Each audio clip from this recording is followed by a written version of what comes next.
while within your institution's network, so either while you're on campus or while you're logged in via VPN, open any internet browser and go to sos.tema.com.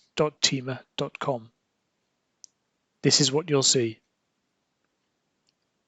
Go to My SOS in the top right-hand corner and click on it. On the next page, on the left-hand side, choose Create Account. In the form that appears, fill in your email address, choose your country, add a username and password. You can choose these yourself, and you'll need to reconfirm your password.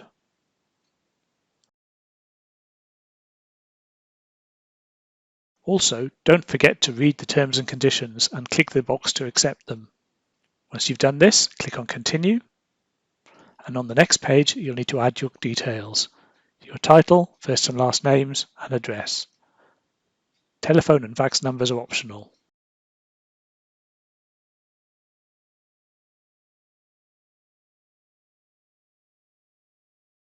Then click on Continue.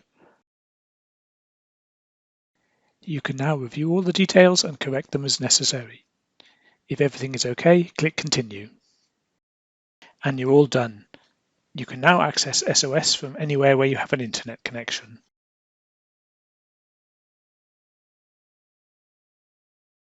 When you go to sos.tema.com from outside your institution's network, you get a message telling you that you are using SOS as a guest and need to log in.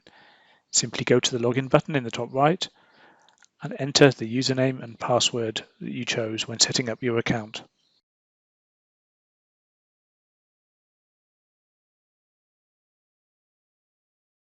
Then click on Login, and you now have full access to SOS.